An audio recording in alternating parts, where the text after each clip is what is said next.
নমস্কাৰ সকলোকে স্বাগতম জনাইছোঁ। এই মুহূৰ্তত অসমত প্ৰচলিত আটাইতকৈ চৰ্চিত অসমীয়া শব্দটোৱে হ'ল উন্নয়ন। সেই উন্নয়নৰ নামত বিনাশ মাতি আনি অসমৰ প্ৰতিটো কোণত এতিয়া খিলঞ্জীয়া ভূমিপুত্ৰ জনজাতীয় মানুহখিনিক খেদি বা তেওঁলোকক তাৰ পৰা আঁতৰাই তেওঁলোকক ভূমিৰ অধিকাৰৰ পৰা বঞ্চিত কৰি বিভিন্ন কোম্পানী, বিভিন্ন পুঁজিপতি বা বিভিন্ন উদ্যোগক মাটিসমূহ দি দিয়া হৈছে। এতিয়া বাস্তৱত কোম্পানীটো অহাৰ পাছত ৰাইজৰ কি অৱস্থা হৈছে সেইটো জানিব লাগিব। যে চাকৰি দিছে নে তেওঁলোকক নৰক যন্ত্ৰণা দিছে সেইটো জানিব লাগিব। অসমত কোম্পানীয়ে বিভিন্ন ব্যৱসায় চলোৱাৰ পাছত থলুৱা মানুহখিনি কি লাভ হৈছে। শিৱসাগৰৰ এটা অঞ্চল নামটো হ'ল ভটিয়াপাৰ। ভটিয়াপাৰত শেহতীয়াকৈ চেপা উত্তেজনা সৃষ্টি হৈছে। কিয় সৃষ্টি হৈছে যে তাত যিটো তৈলখাট আছে তাৰ পৰা অহৰহ গেছ ওলাই আছে, গেছ নিৰ্গমন হৈ আছে, বিকট শব্দ হৈ আছে, ৰাইজ আতংকিত হৈ আছে। এতিয়া ৰাইজ আতংকিত হোৱাৰ পাছত বা ৰাইজ আতংকিত হোৱাৰ সময়ত তাত আপুনি কিছু কথা চাব লাগিব যে এই শিৱসাগৰৰ ভটিয়াপাৰত য'ত অহৰহ ONGC খাদৰ পৰা গেছ নিৰ্গমন হৈ আছে, এতিয়া প্ৰায় 36 ঘণ্টা উকলি গ'ল, অহৰহ গেছ ওলাই আছে, যিটো বাগজান কাণ্ড আকৌ হ'ব বুলি তেওঁলোকে আশংকা প্ৰকাশ কৰিছে।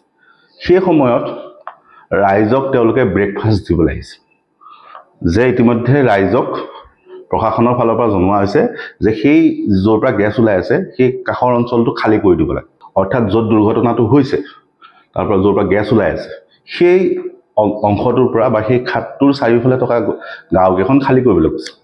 এতিয়া খালী কৰাৰ পিছত সেই মানুহখিনি ক'লৈ যাব? এইখিনি কিন্তু সাধাৰণ মানুহ দেই, এইখিনি কোনো সেই AC ঘৰত থকা মানুহ নহয়। এতিয়া সেই সাধাৰণ মানুহখিনিক তাৰ পৰা আঁতৰি যাবলৈ কোৱাৰ পাছত তেওঁলোকে আজিৰ দিনটোত ৰাতিপুৱা 11:30 বজাত ৰাতিপুৱাৰ আহাৰ দিবলৈ আহিছে, ব্ৰেকফাষ্ট দিছে। কি দিছে? যে 10 টকীয়া পানী বটল এটা দিছে, 2টা মাজাৰ পেকেট দিছে 10 টকীয়া, আৰু এটা ব্ৰেড দিছে। সেইটো হ'ল তেওঁলোকৰ ৰাতিপুৱাৰ আহাৰ। কোনে দিছে? ONGCয়ে দিছে। গতিকে এই কোম্পানীসমূহৰ দায়বদ্ধতা এইটো। হিন্দী ভাষাত এটা কথা আছে, মেৰে বিল্লি মেৰে কহি ময়াও। অৰ্থাৎ কথাটো এনেকুৱা যে সম্পদ আমাৰ, ঠাইটুকুৰা আমাৰ, ভূমিখিনি আমাৰ, সকলোখিনি আমাৰেই, কিন্তু সমস্যাটো হ'ল তাৰ মালিক বেলেগ। আৰু মালিকটো বেলেগ হোৱাৰ কাৰণে এতিয়া আমাকে ৰঙা চকু দেখুৱাইছে।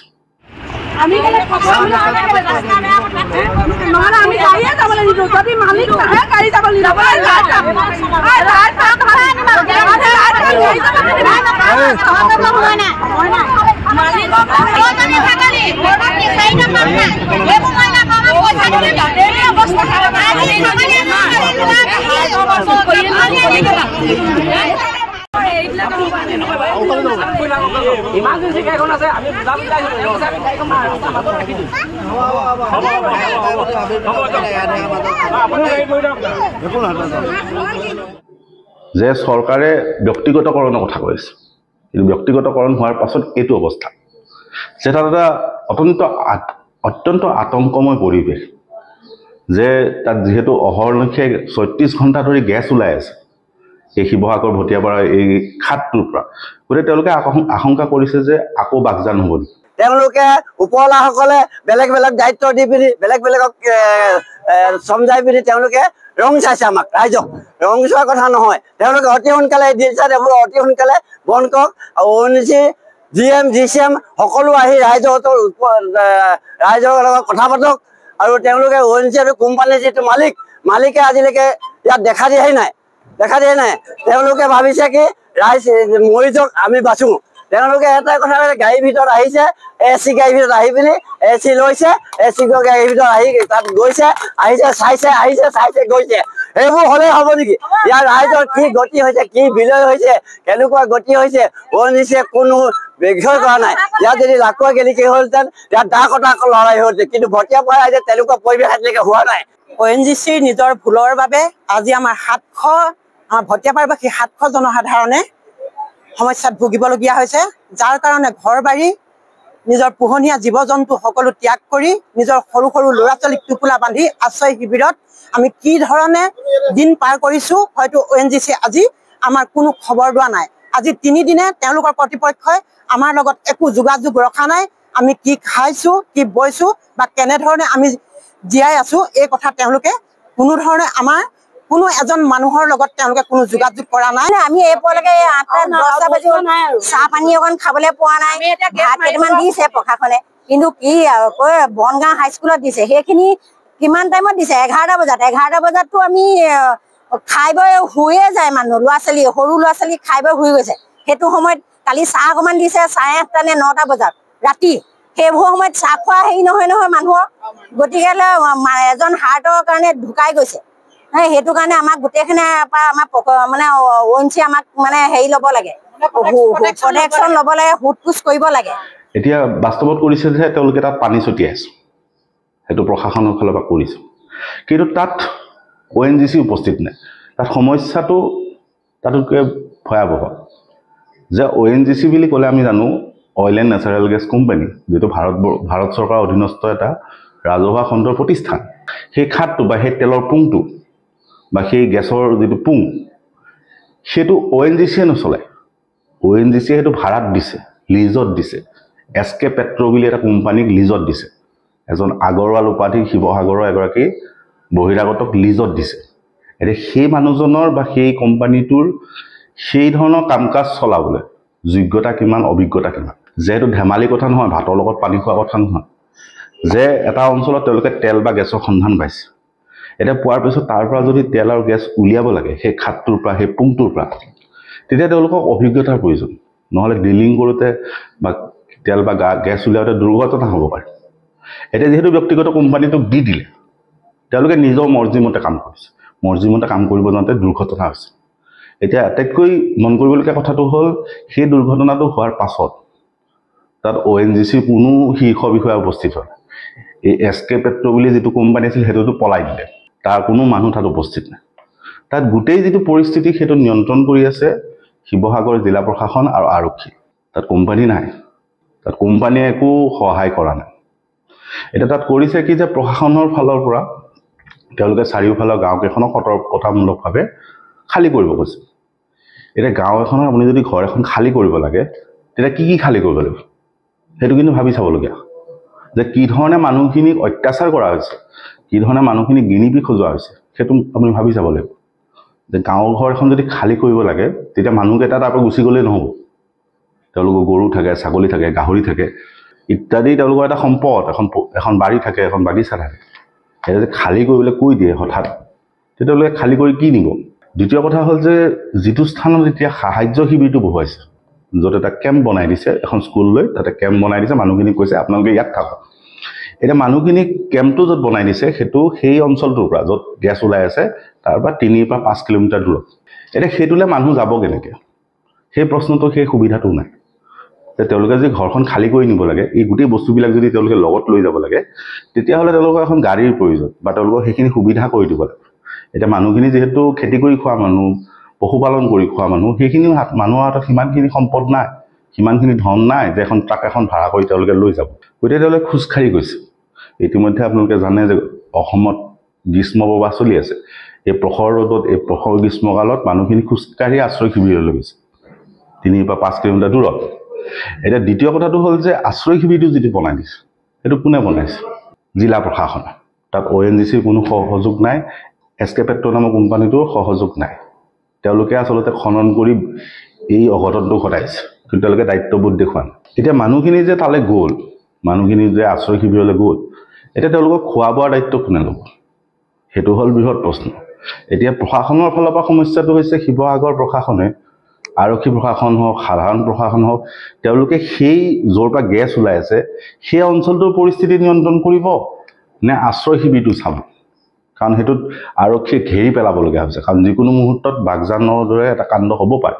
গতিকে এই মানুহখিনি যে আশ্ৰয় শিবিৰলৈ গ'ল, তেওঁলোকে খাবলৈও পোৱা নাই, একো কৰিব পৰা নাই, কোনো পানীৰো ব্যৱস্থা নাই, কোনো ভাতৰো ব্যৱস্থা নাই। তেওঁলোকক বোলে নিশা 1টা বজাত খিচিৰি দিয়া হৈছে। আপুনি নিজে ভাবি চাওক যে দিনটো নাখাই নবৈ থাকি মানুহখিনিক যদি ৰাতি 1টা বজাত খিচিৰি অকণমান খাবলৈ দিয়ে, তেতিয়াহ'লে কি ধৰণে চলিছে? আৰু তাৰপিছতো মুখ্যমন্ত্ৰীজনে বাৰে বাৰে কৈ আছে যে আমাক উন্নয়ন লাগে, মানে ব্যক্তিগত কোম্পানী আহিলেহে ইয়াত সকলো উদ্ধাৰ হ'ব। প্ৰমোদ বড়োৰ একেটা যুক্তি। আমি কালি প্ৰশ্ন কৰিছোঁ যে আপোনাৰ বড়ো জাতীয়তাবাদত সেই সাধাৰণ মানুহখিনি নাই নেকি? এতিয়া প্ৰমোদ বড়োৱে কৈছে বোলে সেই মানুহখিনিয়ে সংস্থাপন পাব। সংস্থাপন লৈ তেওঁলোকে ভাড়া ঘৰত থাকিব নেকি? সেইটোৱে আপোনাৰ বড়ো জাতীয়তাবাদ নেকি? আমি প্ৰশ্ন কৰিছোঁ। এতিয়া কথাটো হ'ল মানুহখিনিক কেনেকৈ অত্যাচাৰ কৰাইছে। তাত নি পেলাই গৰু ছাগলী যেনেকৈ পথাৰত এৰি দিয়ে, আশ্ৰয় শিবিৰত এৰি দিছে। ফলত মানুহখিনি ক্ষোভিত হৈছে, ক্ষোভিত হৈ আকৌ ঘূৰি আহিছে। ঘূৰি অহাৰ পাছত কি হৈছে যে এতিয়া তাত পৰিস্থিতি চেপা উত্তেজনা।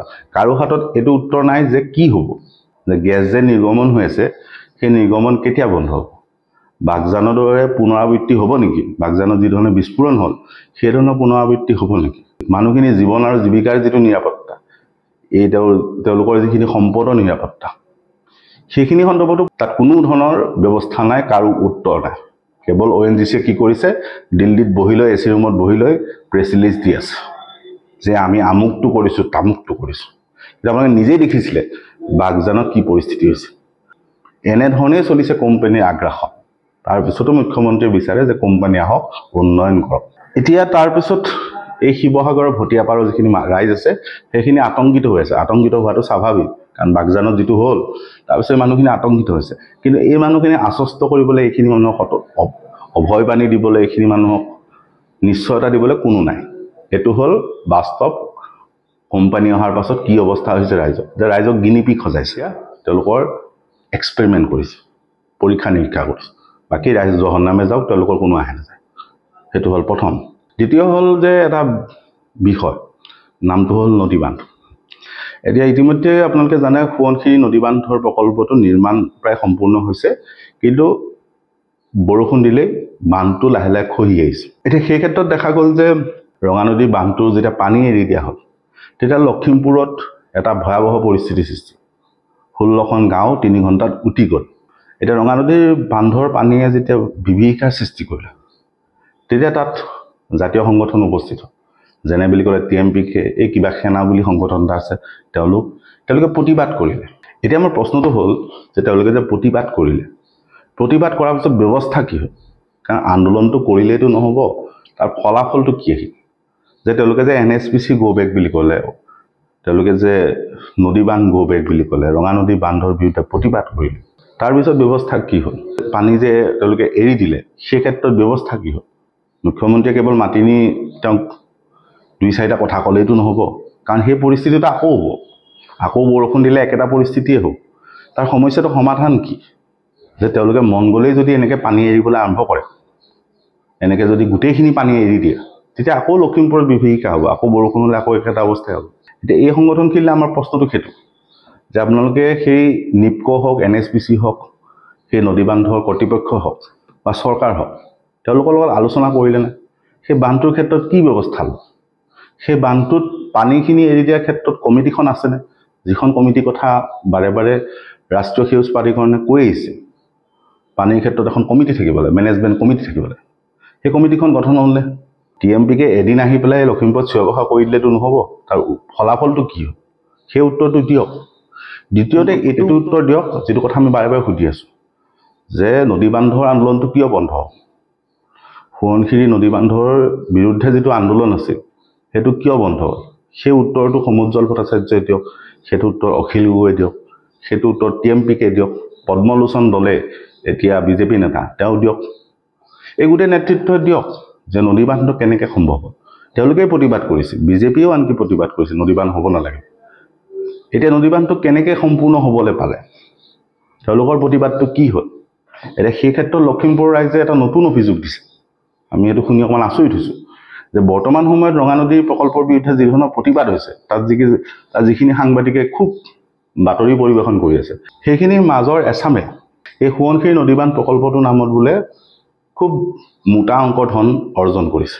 এতিয়া সেই অভিযোগটো এনেকুৱা ধৰণৰ যে NSPC নদী বান্ধৰ প্ৰকল্পটো যেতিয়া নিৰ্মাণ হৈ আছে, যেতিয়া প্ৰতিবাদ হৈ আছে, তেতিয়া সাংবাদিকখিনিৰ মাজৰে কোনোবাই NSPCত গাড়ী দিলে, অৰ্থাৎ NSPC কাম কাজত ব্যৱহাৰ হ'ব পৰাকৈ গাড়ী দিলে, কোনোবাই কনষ্ট্ৰাকশ্যনৰ কাম ল'লে, নিৰ্মাণৰ কাম ল'লে, কোনোবাই এইটো ঠিকা ল'লে, লৈ তেওঁলোক ধনী হ'ল, বান্ধটো বনাবলৈ দিলে।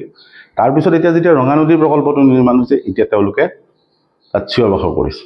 গোটেই লখিমপুৰৰ সাংবাদিকখিনিক কোৱা নাই, কিন্তু একাংশ সেইটোৱে কৰিলে, কমিশ্যন ল'লে, কোনোবাই গাড়ী চলালে, কোনোবাই ঠিকা কৰিলে, ইত্যাদি ইত্যাদি। এতিয়া আমি সেই যিকেইজন মানুহে ধন লৈছিলে, ঠিকা লৈছিলে বা গাড়ী দিছিলে, সেইখিনি মানুহৰ নাম আমি পৰৱৰ্তী প্ৰতিবেদনত কিন্তু ৰাজহুৱা কৰিম, কাৰণ মানুহেও এই মানুহখিনিৰ মুখাখন চিনি পোৱাৰ প্ৰয়োজন আছে। গতিকে সকলো মেনেজ হোৱাৰ পাছত নদী বান্ধটো হ'ল। এতিয়া তাৰপিছত তেওঁলোকে এতিয়া ঘৰিয়ালৰ চকুপানীটো কি ৰঙা নদীৰ বিৰুদ্ধে প্ৰতিবাদ কৰিছে, কিন্তু ৰঙা নদীৰ বিৰুদ্ধে নদী বান্ধটোৰ বিৰুদ্ধে একশ্যন কি হ'ল, ব্যৱস্থা কিবা হ'লনে? নহ'লে বাৰিষাত আকৌ একেটা পৰিস্থিতি হ'ব।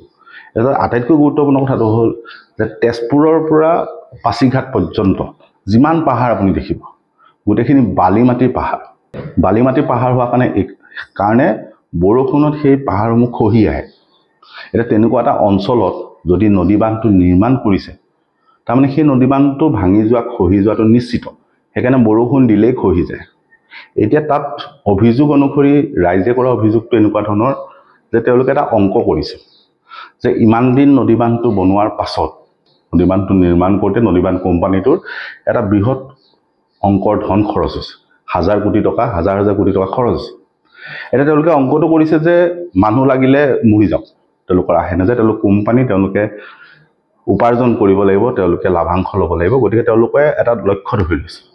লক্ষ্যটো হ'ল যে যিকোনো প্ৰকাৰে নদী বান্ধটো নিৰ্মাণ কৰি শেষ কৰিব লাগে, শেষ কৰি সেইটো চৰকাৰক গতাই দিব লাগে। তেতিয়া কি হ'ব, সেই নদী বান্ধটোৰ যিটো সোৱণশিৰি নদী বান্ধ প্ৰকল্প সেইটোৰ এটা ইঞ্চুৰেঞ্চ হ'ব।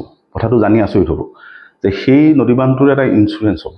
যদি নদী বান্ধটো সম্পূৰ্ণ হয়, তাৰপিছত যদি ইঞ্চুৰেঞ্চটো হৈ যায় কেনেবাকৈ, তেতিয়া নদী বান্ধটো ভাঙি গ'লে ৰাইজ মৰি গ'লেও অসুবিধা নাই, কিন্তু কোম্পানীটোৱে সেই নদী বান্ধটোৰ বিনিময়ত ইঞ্চুৰেঞ্চত টকা পাব।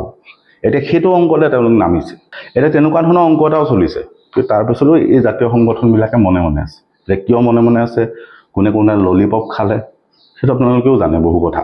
আপোনালোকে নিজেই এই দুইটা উদাহৰণৰ পৰা বুজি পাইছে যে কোম্পানীক তাত মাতি অনা হৈছে উন্নয়ন কৰিব, কিন্তু শেহত গৈ গিনিপিক কোন হৈছে, ৰাইজ হৈছে। যেতিয়া ৰাইজ বিপদত পৰিছে তেতিয়া কিন্তু কোম্পানী তেওঁলোকৰ লগত নাই, কোম্পানী দায়বদ্ধ নহয়। এতিয়া ৰঙা নদীত পানী এৰি দিয়াৰ বাবে কোম্পানী দায়বদ্ধ নহয়, সাহায্য কোনে দিছে, চৰকাৰে দিছে। এতিয়া কাইলৈ পৰহিলৈ সোৱণশিৰিটো একেটা অৱস্থাই হ'ব।